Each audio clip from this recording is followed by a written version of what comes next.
अस्सलामुअलैकुम अज़ीज़ तलबा व तलबात, उम्मीद है कि आप लोग खैरियत से होंगे। आज के प्रोग्राम में मादी नमकियात को डिस्कस करने की कोशिश करेंगे।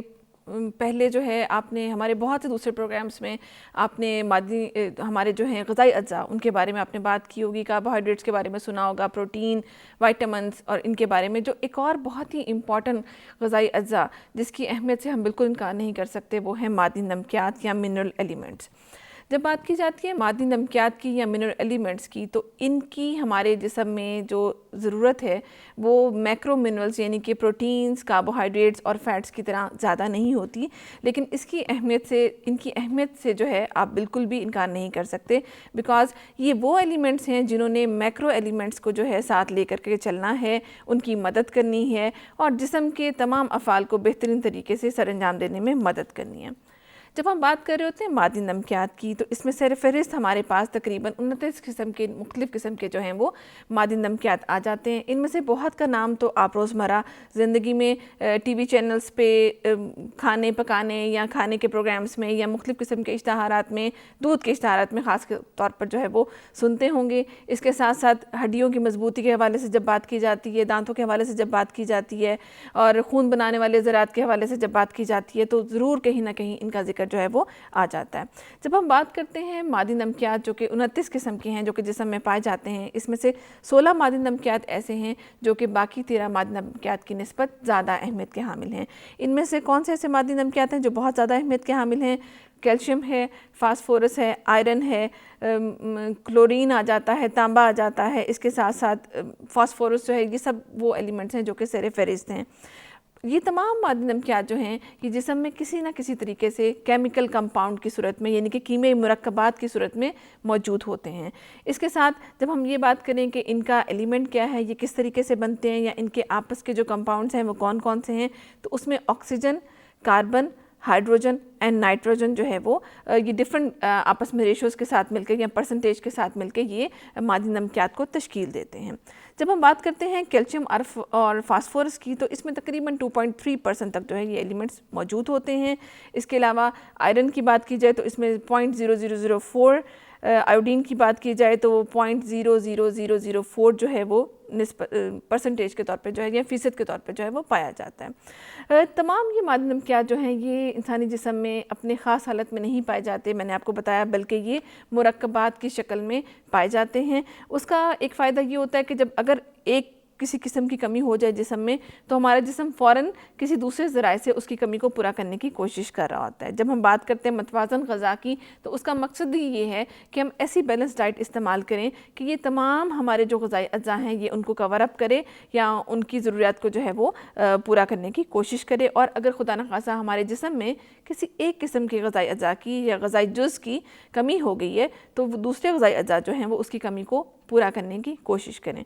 इस सिलसिले में बाज़ औक़ात ऐसा भी होता है कि बहुत से ऐसे विटामिन्स हैं जिनकी डेफिशिएंसी जो है वो एक की डेफिशिएंसी जो है वो दूसरे की डेफिशिएंसी को मास्क कर देती है। जब हम लफ्ज़ मास्किंग का इस्तेमाल करते हैं तो इसका मतलब ये है कि अगर एक की कमी जो कि असल में कमी है, दूसरा अगर मौजूद है तो वो उसकी कमी को छुपा देता है और उसकी वजह से ऐसा लगता है कि शायद जो नंबर 1 या नंबर ए जो हमारे पास एलिमेंट जो डेफिशिएंट है वो नहीं है, हालांकि ऐसा नहीं होता। बी की मौजूदगी ने ए की कमी को पूरा कर दिया। तो ए जो है वो डेफिशिएंट है फिर भी आपके जिस्म में किसी न किसी तरीके से। अब ये किस तरह पता चलता है? इसके लिए बहुत से किस्म के टेस्ट हैं, बहुत से फिज़िकल साइंस एंड सिम्टम्स आ जाते हैं जिनके ज़रिए हम इनकी कमी को मालूम कर सकते हैं या डिटेक्ट कर सकते हैं। जब हम बात कर रहे होते हैं मादी नमकियात की, तो मैंने आपको बताया कि 16 किस्म के ऐसे हैं जो कि बहुत इंपॉर्टेंट हैं। अब उनमें से भी कुछ मादी नमकियात ऐसे हैं जो कि हमारे जिस्म को बहुत ज़्यादा मिकदार में चाहिए होते हैं, जबकि कुछ माइक्रो मिनरल्स ऐसे हैं या मादी नमकियात ऐसे हैं जिनको माइक्रो मिनरल्स का लफ्ज़ इस्तेमाल किया जाता है। क्यों? क्योंकि वो हमारे जिस्म को निस्बतन कम मिकदार में रिक्वायर होते हैं। जब हम ज़्यादा मिकदार वाले अनासर की बात करते हैं तो इसमें हमारे पास कैल्शियम, फास्फोरस और आयरन आ जाते हैं। और जब हम कम मिकदार में जो हमें रिक्वायर हैं माइक्रो मिनरल्स उनकी बात करते हैं तो उसमें हमारे पास sodium, potassium, magnesium, manganese, chlorine, तांबा, गंधक, जिस्त, कोबाल्ट, फ्लोरीन, ये सब एलिमेंट्स जो हैं ये इसके अंदर आ जाते हैं। क्यों ये क्यों रिक्वायर है, क्यों कम मिकदार में रिक्वायर है? जब हम ये बात करते हैं कि कौन से ऐसे ट्रेस इनको मिनरल्स क्यों कहा जाता है, ये इसलिए कहा जाता है कि ये जो माइक्रो मिनरल्स हैं या जो ट्रेस मिनरल्स हैं, ये आम तौर पर हमारे एंजाइमेटिक जो प्रोसेस है ये उसके लिए रिक्वायर होते हैं। यानी कि मेटाबॉलिज्म में जब हमारे दूसरे जो ग़िज़ाई अज्जा हैं जिनको हम मैक्रो मिनरल्स कहते हैं, या दूसरे जो माइक्रो मिनरल्स हैं जो कि कम मिकदार में रिक्वायर हैं, उनकी एक्टिविटीज़ को तेज़ करने के लिए या उनकी एक्टिविटीज़ को पूरा करने के लिए, उन केमिकल रिएक्शंस को पूरा करने के लिए ये एक एंजाइमेटिक प्रोसेस में अपना रोल प्ले कर रहे होते हैं। तो इसका मतलब ये नहीं है कि बिल्कुल आप इसकी अगर जिस्म में कमी होगी है तो आप इसकी ज़रूरत की मतलब इसकी जिस्म में ज़रूरत नहीं है या आप इसकी अहमियत से इनकार करें, ऐसा नहीं है। हमें रिक्वायर बहरहाल हैं, लेकिन इनकी क्वांटिटी जो है वो हमें कम मिकदार में चाहिए होती है। और इसके साथ साथ ये वो मादे नमकियात हैं जिनकी कमी और ज़्यादती दोनों के जो हैं असरात जिस्म पर होते हैं, और फ़वाइद और नुकसानात भी इसके साथ साथ ही हैं। अभी तक तो हमने बात की मादे नमकियात के इंट्रोडक्शन के बारे में, या मैंने आपको ये बताया कि मादे नमकियात क्या होते हैं, कितने नंबर्स हैं उनके जिस्म में, कौन से माइक्रो मिनरल्स जो हैं या मादे नमकियात जो हैं वो हमारे जिस्म में माइक्रो में रिक्वायर हैं और कौन से जो हैं वो मैक्रो में रिक्वायर हैं। अब बात करते हैं मादे नमकियात की अहमियत के बारे में कि ये हमारे जिस्म में मौजूद तो हैं, लेकिन ये कितने ज़रूरी हैं हमारे जिस्म के लिए। मादे नमकियात हमारे जिस्म में इसलिए अहमियत के हामिल हैं कि सबसे पहला जो इनका काम है हमारे जिस्म में वो ये है कि हमारे दांतों की और हमारी हड्डियों की मुनासिब नशोनुमा करना। आप ये समझ लें कि हमारी हड्डियों की जो बुनियादी इकाई है वो ये मादी नमकियात ही है।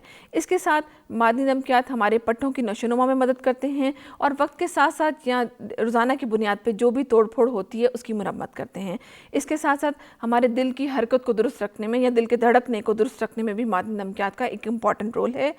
हमारी असाबी क़ुव्वत को बरकरार रखते हैं। इसके साथ साथ हमारे जिस्म में पाए जाने वाले मुख्तलिफ़ किस्म के तेज़ाब और असास, यानी कि असास और उसको तुरशे भी कहा जाता है, तेज़ाब को, या एसिड्स भी कहा जाता है, उनके आपस में जो एक बैलेंस है उसको बरकरार कर रखते हैं। या आप ये भी कह सकते हैं कि ये हमारे जिस्म की pH को बरकरार रखने में अपना बहुत ही इंपॉर्टेंट रोल जो है वो प्ले कर रहे होते हैं। इसके साथ साथ मादी नमकियात हमारे खून को साफ़ करने में मदद देते हैं, गुर्दों के अफ़ाल को मुनासिब रखते हैं, दुरुस्त रखते हैं, और आप ये भी कह सकते हैं कि उनको काम करने या वर्किंग कंडीशंस में रखने में मादी नमकियात का अपना एक बहुत ही इंपॉर्टेंट रोल है।